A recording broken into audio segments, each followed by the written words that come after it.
Serenbe is a place where people live, work, learn, and play in celebration of life's beauty. And we're here to share the stories that connect residents and guests to each other and to nature.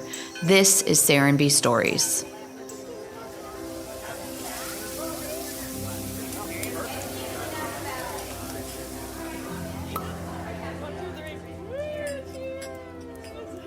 In today's episode of Serenbe Stories, we feature Daren Wang, Executive Director of the Artist Residency Program at AIR Serenbe and founder of the Decatur Book Festival, which is one of the largest festivals in the country.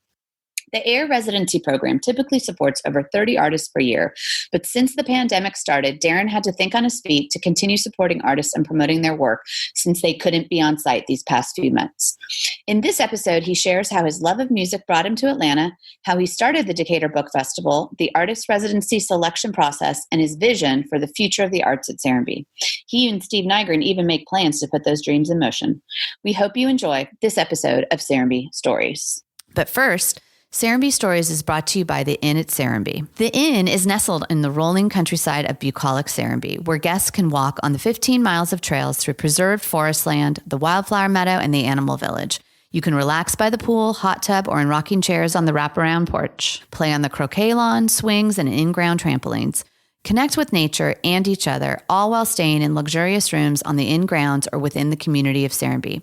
Book your stay today at serenbeinn.com. I want to welcome everybody back to Serenbe Stories. Today we have Daren Wang, who's our Executive Director of our Artist in Residence program known as AIR.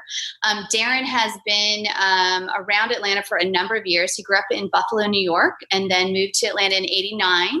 He is probably most well known for starting the Decatur Book Festival.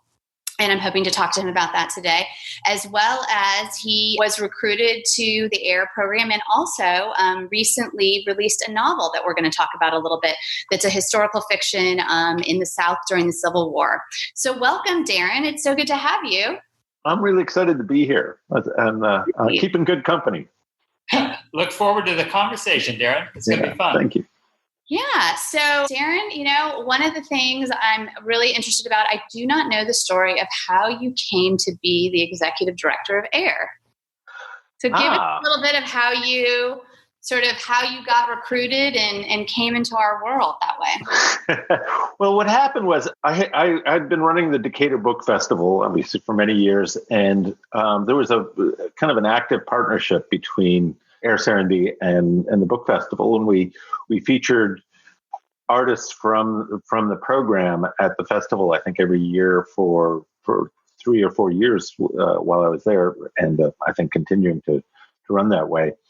And during that in that process, I got to know Brandon, and who's the founder, kind of the founding executive director of AIR and the program. I got to know the program pretty well, and Brandon asked me to join the National Advisors Committee, which kind of oversees the artistic aspect of AIR Serenbe. So they work to select the artists, to evaluate applications, and so on. So and they also have a lot of fun. The National Advisors Council has a really great weekend that's there at the Inn in November, and we get to. So I used to come down for that fairly often, and come down and visit just to see Brandon and spend time around Serenbe. Just because I could. I had an excuse then. So after I stepped away from the festival and Brandon stepped away from AIR, Janice Spartan, who is the heart and soul of AIR Serenbe, and one very much so, yeah. She reached out and asked if I would think about joining the board, moving up from the National Advisor Council up to the board. So I met with Janice, I think last August, and we talked about it, and then we had a meeting scheduled to sit down and confirm it, because obviously I was honored and happy to be asked, and so Jan and I had this meeting scheduled, and the week before we were to meet, the immediate past executive director, Lucio, and I can't remember Lucio's last name, resigned. He had this great opportunity arise in a completely different field. Mm-hmm. And so he stepped away from that, and he'd been there only a short period of time, about 6 months, and right. It kind of threw the program into disarray, because they'd gone through a job search already. And so I went down to the inn to have drinks with Janice to talk about my going onto the board. And I sat down and I said, Janice, would you like me to apply for this? And she looked at me like, what? Amazing.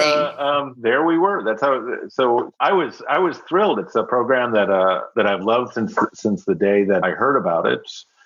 And it's a great community, and I was happy to be asked. So we went through the whole application process, and I was interviewed by the board and everything. But it was kind of a whirlwind, and here I am. And then we had a pandemic. I know. Well, I was thrilled to hear that you had come on as the executive director. I thought it was such a coup that we had gotten you, and so it's nice to hear that it was a mutual sort of admiration. Tell me a little bit, just to back up a little bit, because I love the story of how you got here, but tell me a little bit about, how did you find your way to Atlanta? Because your background is in, books or in literary. So tell us a little bit about how you got to Atlanta, how you got into the arts, and then that'll lead us into a Decatur Book Festival conversation. I guess I would say I came to Atlanta with bad directions. That I graduated. I went to college in Ithaca, New York, and when I graduated, I didn't have a job, and Atlanta was the place to be. It was late '80s, a lot going on in the economy. And we were talking a little bit before about my love of music. You can see all these. I guess this is audio interview, but you can tell. But tell us what's behind you. So I have about I don't know, about 2,000 albums and 1,500 CDs on the wall behind me. Mm-hmm. And in a lot of ways, music was my first love. And the Atlanta music scene, the Georgia music scene in 1989. I mean, it's fantastic right now. But in 1989, it was the place to be. So I kind of wanted to come down and be part of that and just take it in. I can't play. I'm not a musician. I can't play, but I just wanted to be in that culture. And so I came down and started working, finding jobs. And fairly soon after that, I did I did a program for National Public Radio where I was dealing with authors. I actually started a literary journal called Verb in 1990 in audio only format. Wow, you were that time, yeah. Yeah, I was podcasting 30 years before. It's funny. When I signed on here, Stevie, who's the producer for the podcast, she's giving me tips on how to record, and I'm like, yes, I know. Maybe you need to come help us with our podcast. We're doing this from the ground up here. All of us have learned on the job, Daren. I've heard your podcast. I don't think I can help you at all. You guys are doing great work. You don't need me. Thank you. Stevie and Jana Free are the magic behind everything. Yeah. If anything, if you get a sick day and you need an emergency, I'll come and help. I love that. Definitely. But I can't. Don't you worry. You're going to regret that, Daren. So I had started doing public radio. I did one program for NPR back in I started this literary journal, and that led to the NPR program. And then I thought I needed to go get a real job. And so I started working in newsletter publishing business, and it was paying the bills, but I was really unhappy. And I wrote a proposal for a 13-part series for National Public Radio on Southern writers. And I had no background. I had no claim to this. My degree was in economics, but this was my curiosity. This is what I wanted to learn about. So I wrote this proposal, and this is around 96. And I'm looking at Web Week magazine, which is this big tabloid newspaper type thing. And there's a guy who is starting a online bookstore in his garage in Seattle. And I said, "Oh, he'll write me a check for this." So I sent him the proposal, and I found I called up information, and I found his number, and I called, and his assistant said, "Oh, Mr. Bezos pass that on to marketing." So Are you kidding me? I am not. So I called. She gave me the number for marketing, and they passed it on to legal, and I was literally negotiating my little $40,000 underwriting contract with Amazon, with the same lawyer who was working through their IPO, the biggest IPO in history at the time. Oh my God. Wow. What a great story. Right. So I got that contract. I quit my job and I got my car and I drove around the South for two and a half years interviewing Southern authors. Wow. Which is kind of a dream gig. That is a dream gig. Was that the spoken word series or was it a different series? No, that's a series called Porches, the Southern Writers. And I in that series, I was the last person to interview James Dickey before he passed away. Oh, wow. And there's that whole kind of pantheon of a certain generation of Southern writers that I got to know out of that. A lot of them have passed. Elizabeth.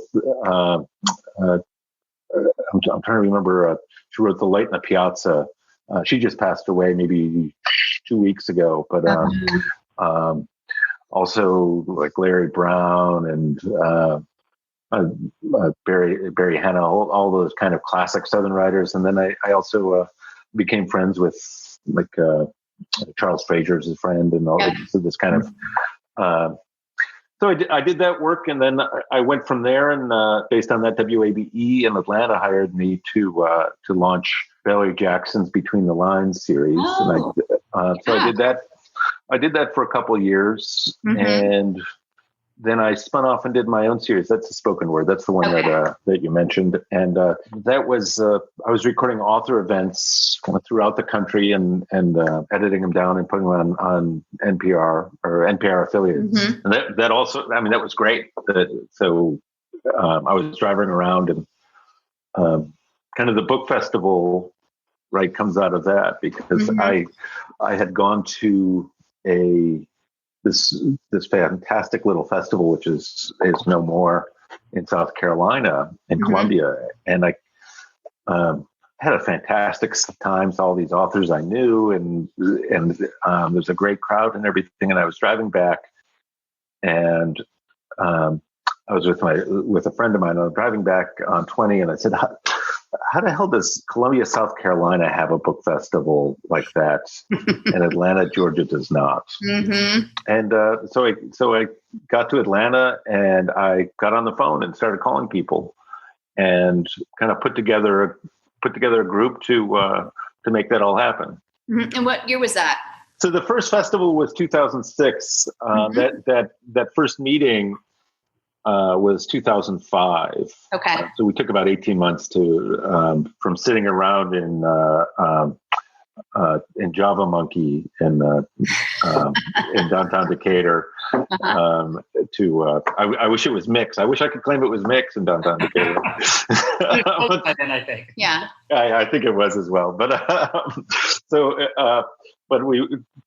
Basically, so it was about 18 months from sitting around in Java Monkey on a cold February afternoon to the first festival in 2006. And how many authors? How big was it? The first one in 06? Oh, the first one, I think we had about 50 authors. Okay.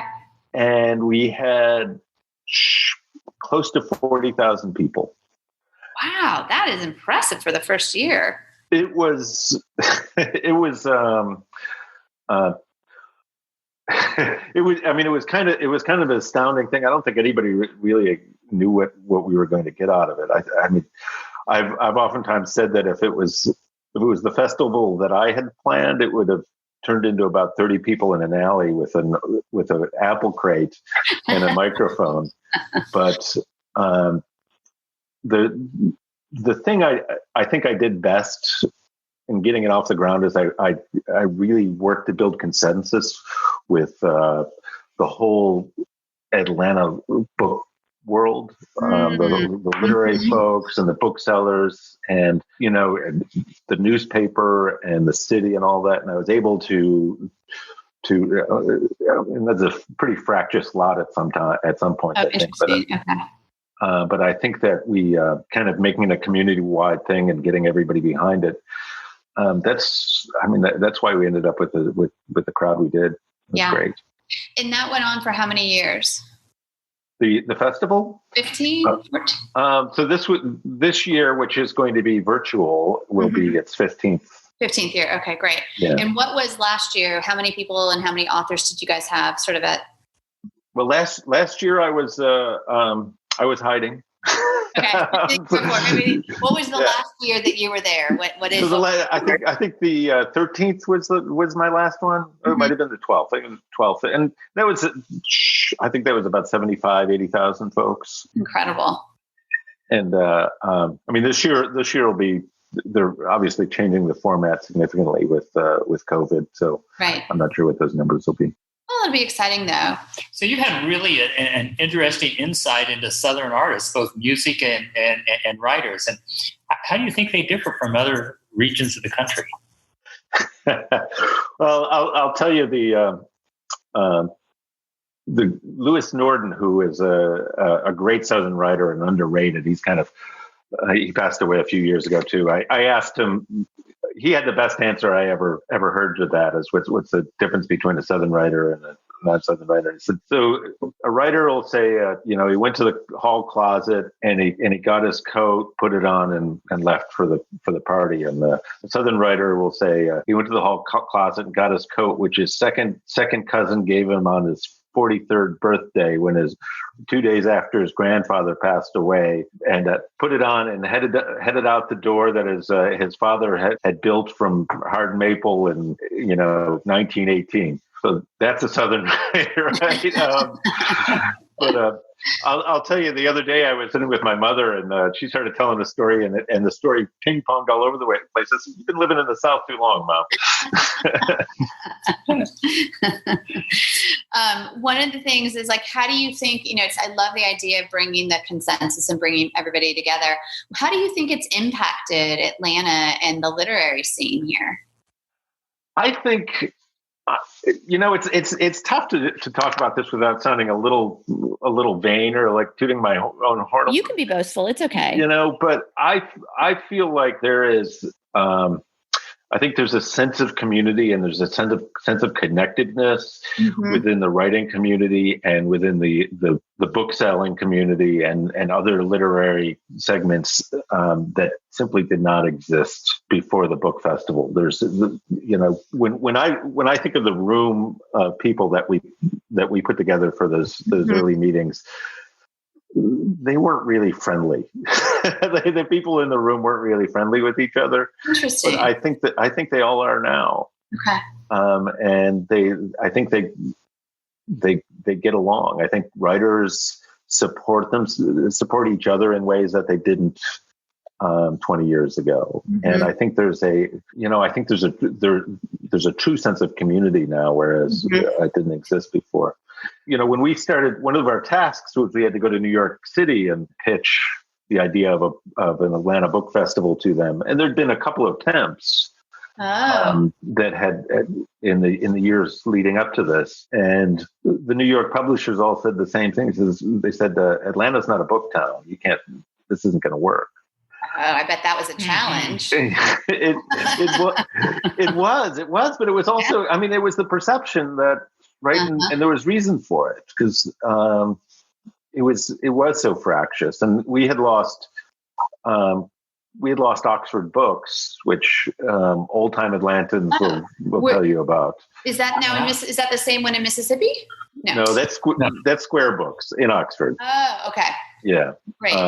By the way, I just have to mention this because we have Beth Ann Fennelly, the poet laureate of Mississippi, in the cottages right now. Right now? Yeah, right now. Amazing. So she basically lives at Square Books in Oxford. Okay. But Oxford Books in Atlanta was the 500-pound gorilla in the book world in Atlanta until they kind of collapsed from all kinds of reasons. But and everything was kind of contentious after that. So I feel like the book festival brought people together in a great way. I always remember when the first day of the festival, the very first festival, somebody grabbed me. I think they had seen me introing the keynote beforehand, so they knew who I was. They grabbed me and said, I didn't know that all these people were here. This is my tribe. And I've always taken that kind of when I was running the festival, I took that as kind of the serious mission. This kind of curious group of people, tens and thousands of them, didn't have another place where they congregated. And it was my job to make sure that they had that place, that they had that community. I love that. Did a pub or gathering place ever emerge like you read about in other cities? I mean, I think Decatur itself had that. If you're talking about that, and that would probably be Leon. It's a pub restaurant in downtown Decatur. It was known by many of us as the other office, essentially. So we go to work out all our business. And when Natasha Trethewey was named Poet Laureate of the United States, we all ended up at Leon's. And when I published my book, the party was at Leon. So that was always kind of the place. The salon or the gathering place. So the communities change. Do you think the perceptions change? Does New York see us as a book town now, or? Yeah, I definitely don't think we fight that challenge anymore. I mean, there's other challenges we fight with that now, but I mean, Atlanta has a really robust literary scene, and the book events do pretty well in this town. If they're done right. Sometimes they don't. Right, definitely. So you've been at AIR for about a year. Will you give us an overview of how the program works, and also that it's not just writers that come? Yeah, so AIR Serenbe's program is we have two lovely artist cottages that have been built by the Rural Studio adjacent to Serenbe proper, and we bring artists of all genres. They're writers, painters, musicians, sculptors, we spoken word artists, poets. It kind of runs the gamut, and that's at the heart and soul of it, is that we embrace artists of all forms. And the root program of AIR Serenbe is the Focus Fellowships, and those involve bringing an artist for a month in the community. They have their time in the cottage. We give them a stipend, and if they just want to be heads down and focus on doing work and nothing else, that's an option for them. If, on the other hand, they want to engage the public, we do public programming. We do lectures or demonstrations or so on. And one of the things that kind of came out of me going into, I think you were kind of asking about me coming on board, what that process was like. Yeah. And the first thing I did was I called all the other members of the National Advisory Council, kind of one-on-one, to get their sense of what they thought AIR should be doing, and to give them my perspective on things, and to tell them that they were going to be an important and active part of determining the artistic vision of the organization moving forward. And so what happens is we have about 14 of these focus fellowships that we offer every year, and the NAC, the National Advisor Council, nominates, selects, and awards those fellowships.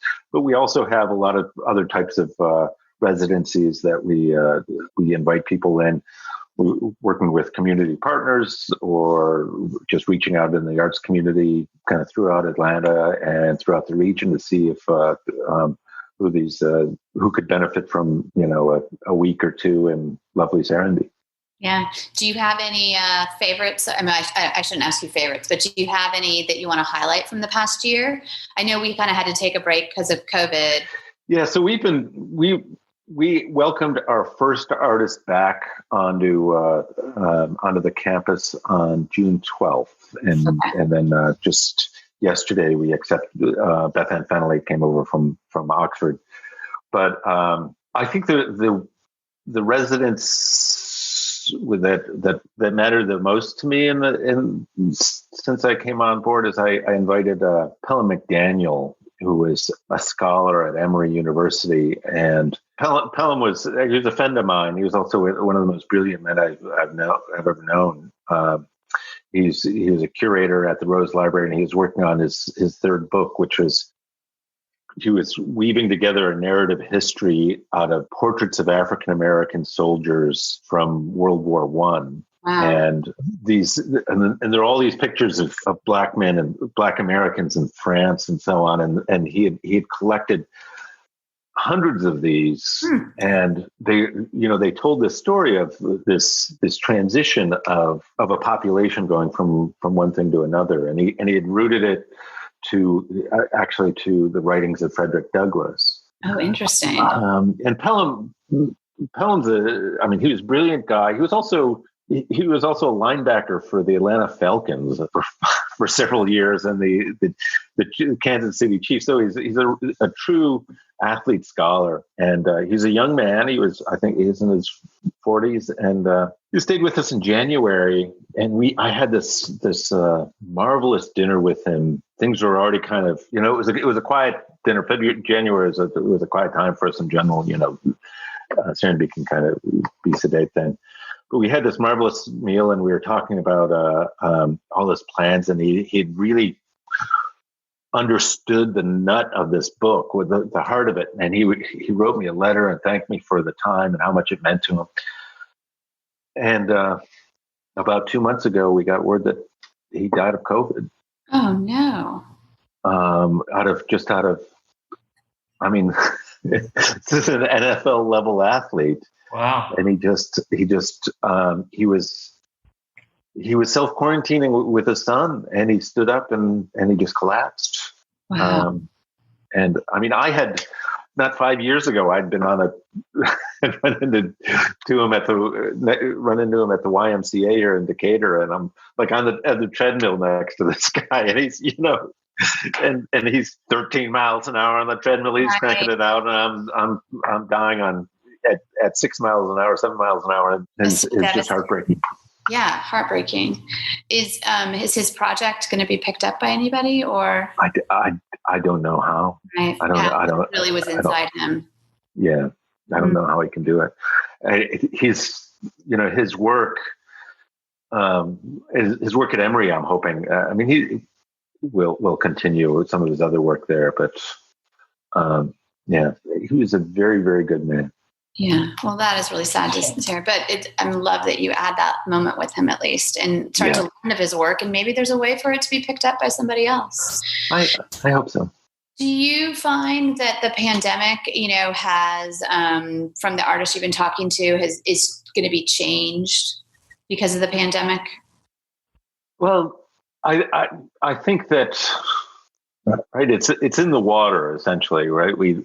I don't think that, I don't think that it cannot be. I think a challenge would be to write or paint and not have it affect us in some way. One of the last artists we had in the cottages was Bo Bartlett. Yes, it was a fantastic painter, and he was talking about how useful the time was, because the campus had shut down while he was here, and determined that he could stay until, but we couldn't bring in anybody after him until we got to this current point. Mm-hmm. And I don't think that it affected the work that he showed me while he was here. Mm-hmm. And I think he'd had something of a plan in place for the work he was doing. But I feel like his time here in lockdown, and his time also in Columbus in lockdown, right. I feel like it will affect things. Well, and he was, he took over a space that was in transition, that was on the street here, that was it was our yoga studio, and that had just moved. And so he was working in that space with big windows. And I know that he engaged with the residents quite a bit until COVID. It started becoming a little bit of a dance around him. And he was very sweet to let people walk in privately and look at the work. But I think a lot of people had mentioned that they really would have loved to have done a dinner with him, or met him, or talked to him more. And so I think, that's the opportunity, once we sort of, as we're coming out of things, but who knows what's going to happen, to really figure out how to engage those artists with the community on a mutually beneficial level. Yeah, I'm corresponding with him still today about this, and he's eager to come back. I mean, Good. I'll tell you that when he was here, he was walking around looking at houses. So, I mean, he really fell in love with the place. But love that and I think he was disappointed that he couldn't interact more. I think he was really enjoying it. I could tell how much he was feeding off of the landscape and the architecture and the and everything in Serenbe, and I think it was helping drive his creativity. Mm-hmm. So I think he's eager to come back, and we're working through that. And as soon as we can find, I keep saying I'm not going to be the one to innovate a way to do public programming in the midst of COVID. Somebody else can figure that out, and we'll copy. But as soon as we can do so safely, then I'm really eager. I mean, we've got, we just had a great virtual panel with children's authors, which we have a good history with, and we've got I'm working through an event right now with I mentioned Natasha Trethewey, who's the past U.S. Poet Laureate.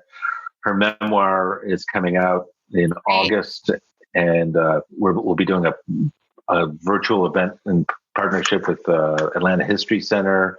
And I know you had asked about Paul Rucker at one point, and I think, and we're working out dates for him to come down too and rejoin us. So we've got this great slate of talent coming, and those are ones that have kind of popped up along the way, along with our focus fellows. We've got regularly scheduled events, but we can't do anything public with it. Tell us about, because again, public couldn't really happen, and you've done some great Zoom programming, like with Jason Reynolds, you mentioned the children's authors, but you also started a program called Up in the Air.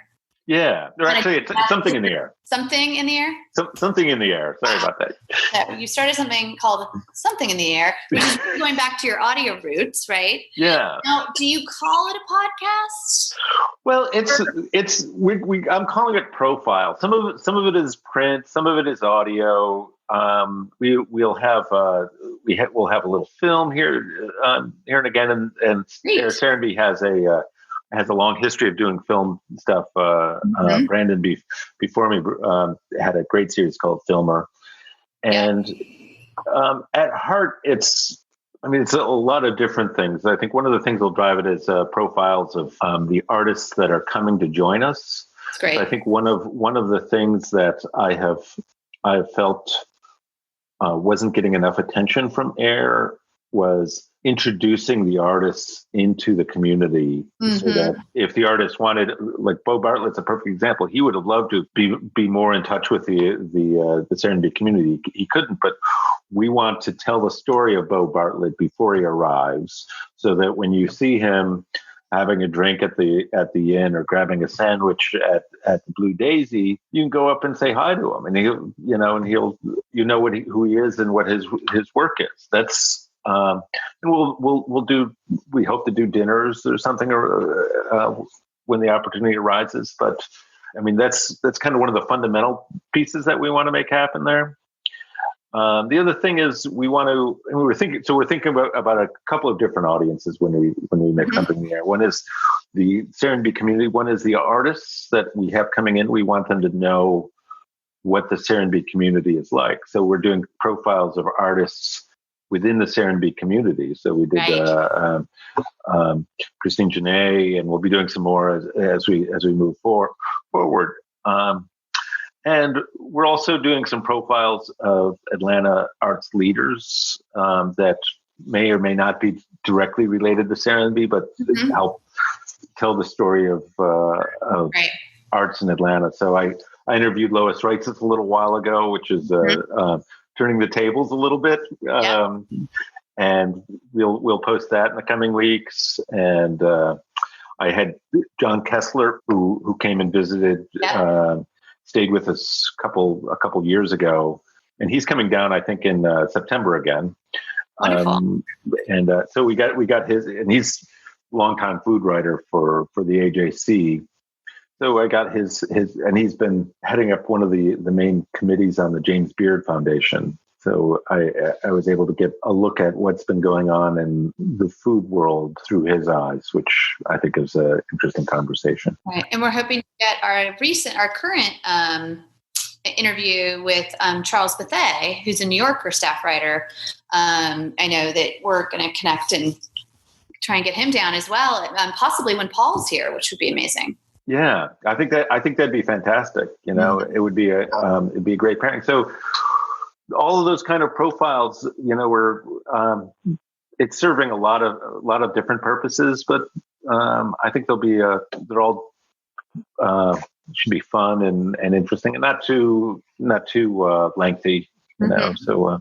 Are you looking at anything to connect different artists that might feed off of one another at the same time, even different fields? Yeah, I think I'd love to make that happen. And for example, right now, so we have in the cottages, we have Annie Humphrey, who's a screenwriter and a filmmaker, and Beth Ann Fennelly in the other one. And I kind of introduce them. They have a bunch of friends in common. I know a lot of people in common. Annie actually worked at one of the local bookstores at one point. So I think that those folks will feed off of each other. It can be challenging, right, to kind of force those things. You hope that they happen organically, and we've had a decent amount of that occur. And part of the challenge is scheduling, right?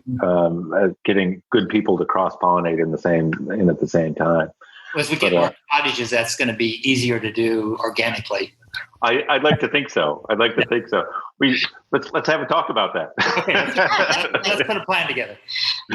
One of the things I want to touch on before we wrap up is you have a novel that you had mentioned you did a launch party for recently called The Hidden Light of Northern Fires. It's a historical fiction. It's set in the South in the Civil War. Yes.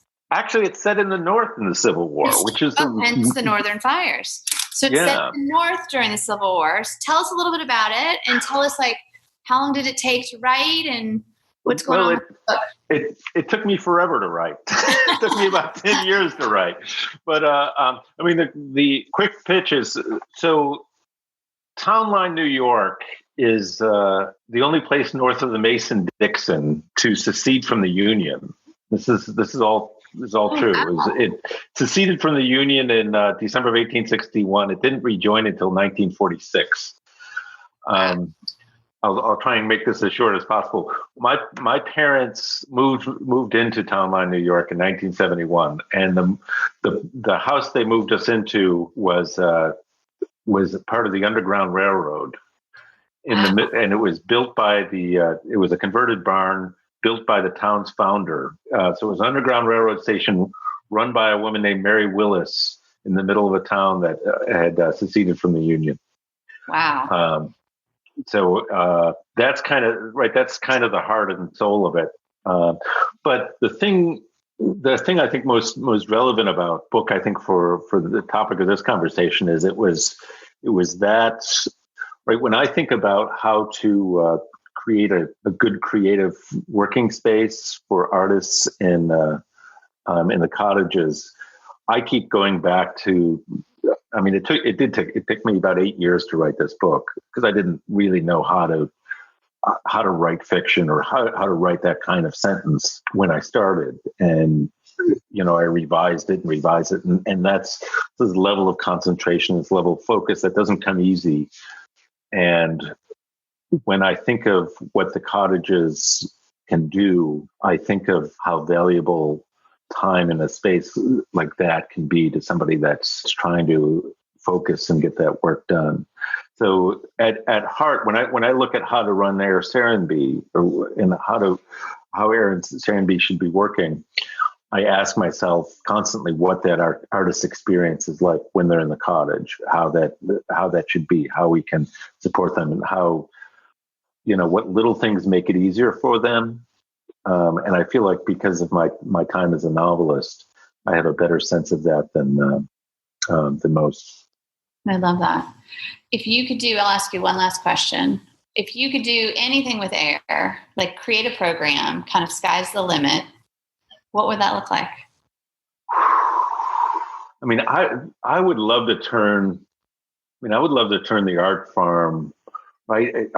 So the cottages live on the art farm, and then there's all this other space, and I would love to turn it into a hub of that kind of creativity where our artists have space and time and everything to do the work that is important to them, but there's some permeability between that and the creative community within Serenbe, so that there's learning going back and forth between the two of them, and that's the art farm is its entity, but that it also feels of more of a part of Serenbe. I think that I think there'd be a public programming component of that. I think there's performance, there's all kind of.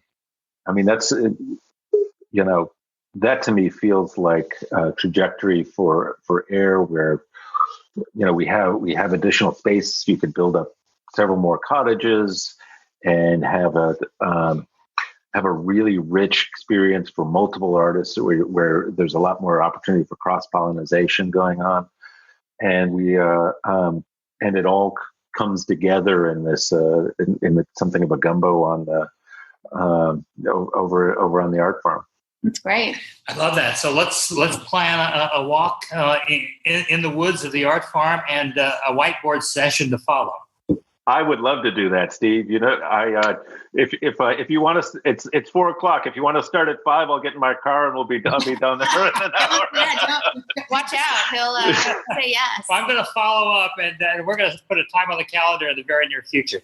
I'd love to do that. Well, Daren, is there anything else you want to share with us or let us know that we didn't cover? No, I think that's all. I'm really grateful to be in the fold, to be part of Serenbe. It's a real pleasure being. We're being so honored that you're part of the fold. I mean, you are a real talent and name in the Greater Atlanta and the South, and to have you connected with AIR Serenbe, I think it can go to where you and we all dream. Yeah, I love it. Thank you so much, Daren. Thank you all. Thank you. There are 2 rubrics in building a city. You can follow the sprawl mentality, or you can preserve land while boosting economic development.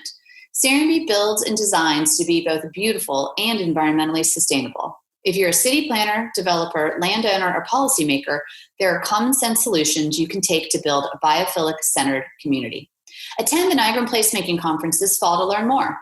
Details at nygrenplacemaking.com. That's NYGRENPLACEMAKING.com.